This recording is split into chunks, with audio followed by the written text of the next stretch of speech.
Also, somebody with a whole device on the staff on the, Oh, yeah, I see that. the steering wheel, and the president, and watching something, and I was like, Oh, my God. Just tell me earlier, you excuse me. Yeah, did I have that order from the Department of Education that you wanted me to send to you? Remember tracking down the adjunct, keeping track? Oh, I yeah, had yeah. that. You wanted to see that.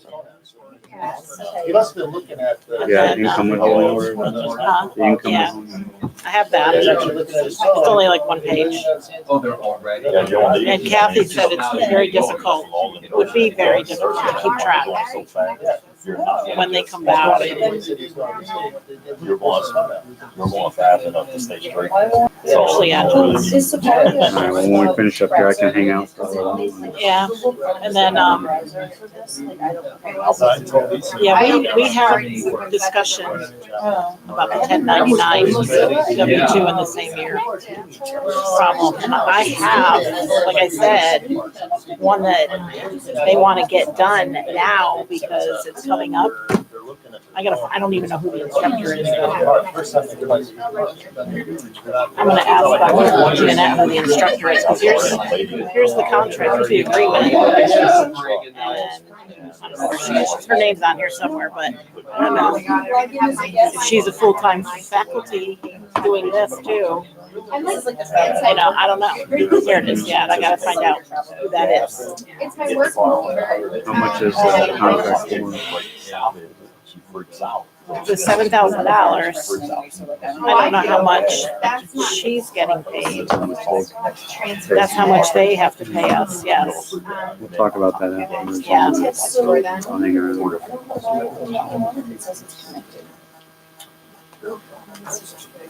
Maybe he can stay too. And maybe he can talk to us about it too, about this. Yeah, as an It's really example, not. because they're in a rush for that. Okay.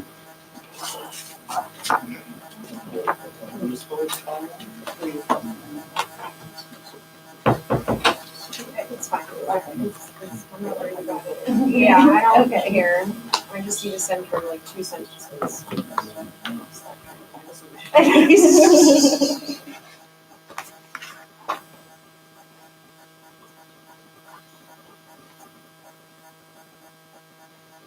Okay, so I copied you on the email I sent, so you should already have these electronically.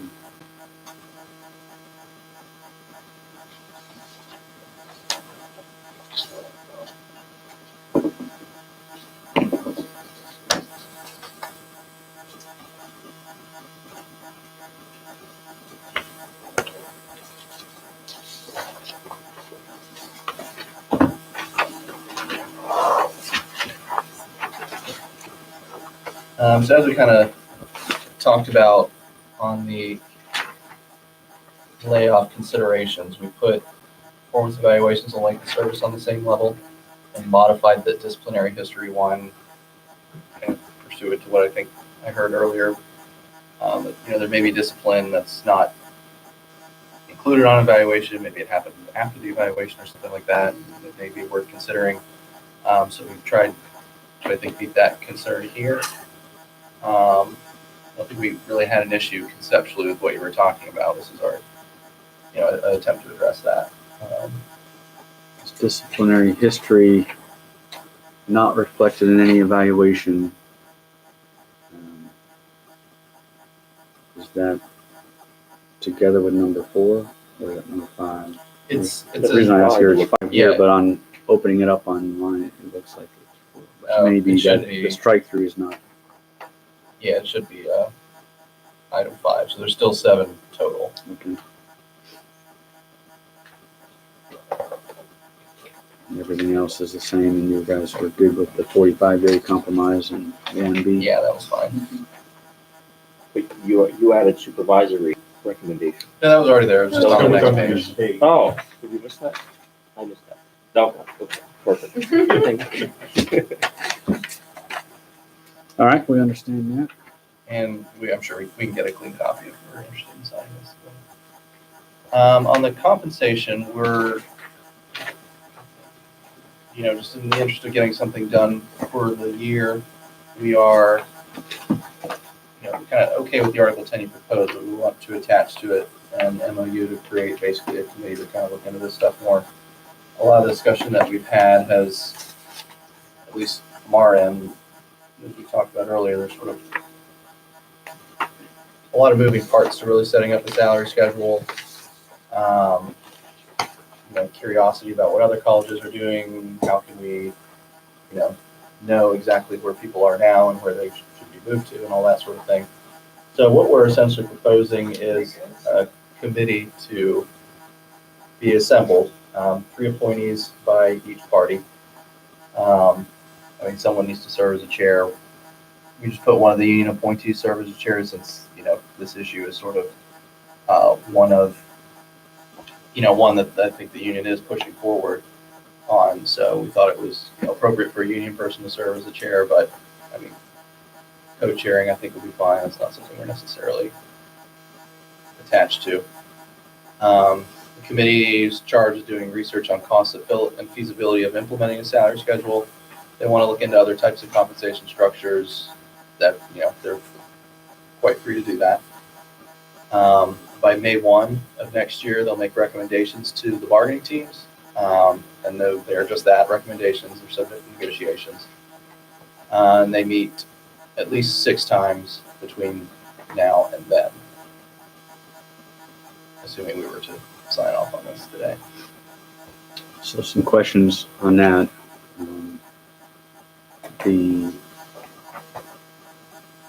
You have it as a compensation structure research committee. Within that umbrella, would that encompass anything that compensation related, basically? Or we're looking at, obviously, you want further discussions of step plans and things of that nature, but I would view it as the committee could discuss more broadly on any of the various aspects of compensation, developing the data, looking at options, all that kind of stuff. Is that same wavelength around there? I think the salary schedule is the particular piece we're interested in. I think it's going to be a joint committee, and they're both. If the people from both sides on the committee are interested in looking at any other things, then I would say they have the ability to do that. Not sure if the thrust of your question was, are they looking at things outside of salary, like other types of benefits? I don't think that was the intent. Yeah, no, I was thinking more of salary, but I know there's various aspects of the salary, things of that nature, and looking at whatever the issues are salary-wise. Not really expanding it to benefits. I think that'd be combining too much into one, but if it's open to either side being able to bring whatever salary-wise to the table and have a discussion, that's sort of what I would be thinking of as the intent. Yeah, I think our intent is that they definitely, sort of give full consideration to the idea of a salary schedule. Beyond that, if they want to do additional things or other things, then as they deem appropriate, they're free to do that. We'll probably need a break for a few minutes and talk amongst ourselves. We had kicked around some ideas based upon you indicating that you might bring something like this back. But with the language, we need to talk a little bit further. Okay, there were a couple of, other pieces to it. So if we can get, if we're okay with this reduction of force, we're also willing to sign on everything else except the continuing contract one. We actually had a couple of questions about, but that one may take a little more thought, depending on how long you take in your caucus. We may be able to put something up on this as well.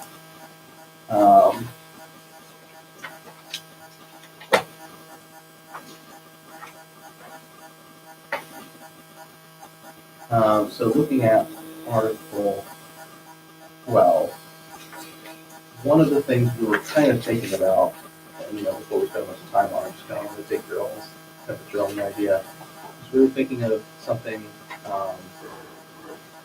to the effect of, if you've got so many years of full-time post-secondary teaching experience, could you use that in lieu of one of the seminars?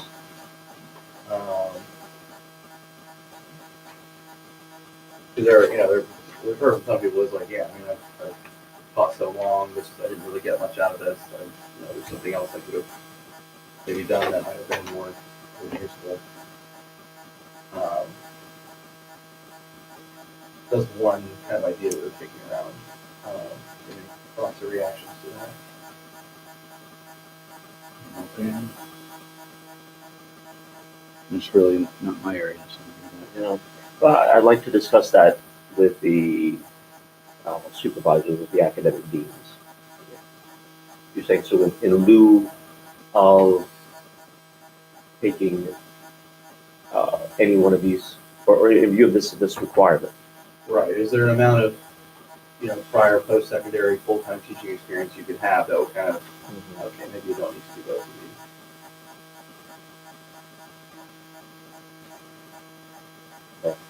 these. I can discuss. Yeah, we would need to discuss it.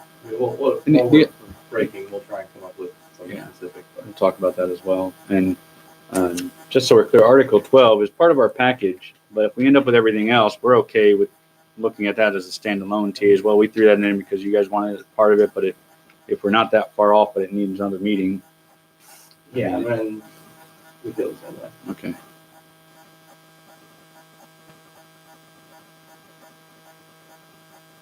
Would you, and so make sure I understand, if we can reach agreement on the counter on the reduction in force and the MOU, you would be prepared to sign off on the privacy, compensation, and benefits in these two today, and maybe 12 if we iron those things Yeah, out. if we can get rid of it.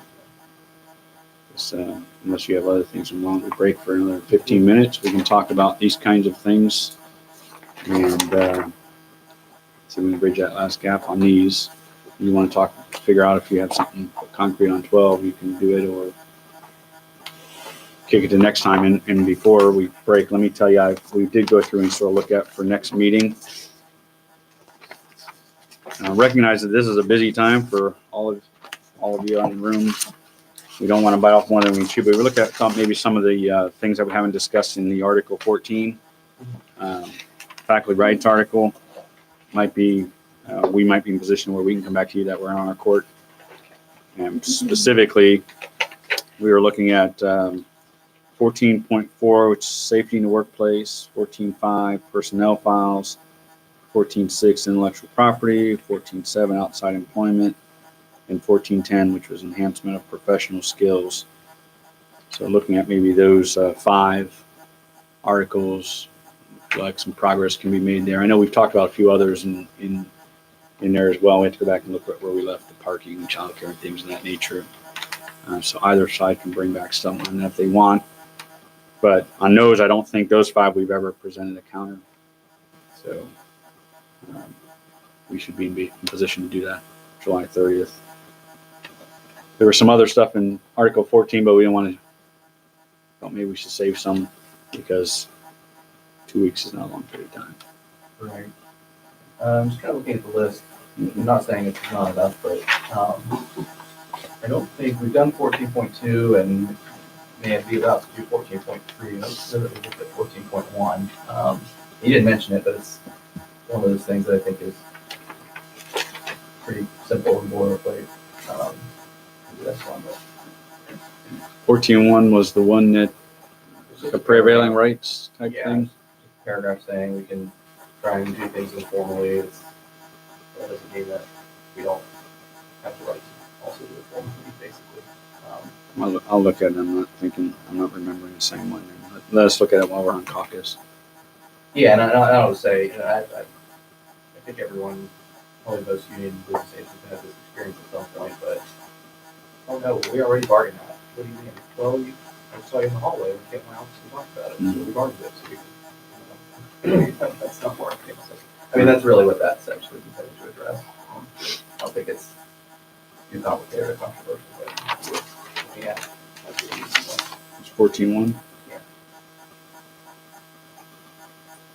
All right, well, let's break and Yeah, quick question before we break. On the you said 12 years of teaching experience. Well, I didn't throw out a specific number. I just said like, Years of experience. yeah, I mean, right. I mean, is there like an amount of teaching experience? Is it reasonable that there's some amount of teaching experience that can substitute for one of those seminars. I mean, I think we'll work on it. We'll try and have a specific number. But that's sort of just the general question. Teaching experience specifically in a community or state college? We were thinking full-time, post-secondary. In a community or state college, because these courses mostly focus on that. So we have a university person who was a tenured faculty member at University of XYZ and taught one section a semester and the rest was based on research. So we want documented teaching experience. Right. Is that, Yeah, that's just a concern when you want the comparison. Right. That's a fair point. Right. Okay, we'll talk about it and we'll take a look at it. Stan, we're assuming that the reason the courses are included is to make sure that if you've never taught before, you have a good foundation where you're teaching, and is that correct? That's one of the reasons, but we also want to make sure that throughout the trajectory of the faculty members' experience at the institution, that they also understand the contextual variables, all the history, the nuances of what a community college or a state college is about. Okay. We've had faculty who have said, I did not know that. You know, an example of the budgeting process, a perfect example, that's covered in seminar in community college and higher education, how state colleges are funded compared to university systems, you see. So there's value added benefit to even experienced people taking a course or seminar such as this. Sure. Yeah. Just trying to figure out the rationale behind Sure. it too, so. Yeah, both your point, bringing in the new person and helping to acculturate them to this formally, but also again, this is part of the student contract process. But there's two, so one is just about state and community college, the Right. other is just teaching Teaching. pedagogy. Correct. So applying, so in that line of questioning, Correct. that particular one, is that necessary? So what's the- Is that I mean, it's the same question, is Well, that it would be necessary necessary. for someone? Well, it would be If- necessary, right? Because if I'm a new person coming in, if I don't have that experience, and it's taken me 5 years to do that, a formal course in college teaching and learning arguably could be beneficial, right? So in K-12, you actually take a formal course in order to be certified as a teacher in K-12. At state colleges, you don't. I can be a practitioner in the industry, come in with a master's in 18, and have absolutely no teaching experience whatsoever, and may have adjuncted here and there. Right, so So- if there was prior teaching experience for that particular seminar, could it work out that if you have so many years that one in particular? Well, that's what we'll have to discuss. So you're saying, so they'll take the seminar in community and state colleges and the seminar in college teaching and learning. So instead of say, or the seminar in college teaching, and you would say in lieu of the seminar in college teaching and learning, an X amount of years Right. teaching documentable in community or state colleges might satisfy that. That might be reasonable. We'll talk about it. All right. Give us a few minutes. Want to come back when you're. Yeah, I think maybe 15 minutes or so, but we'll just come back down and.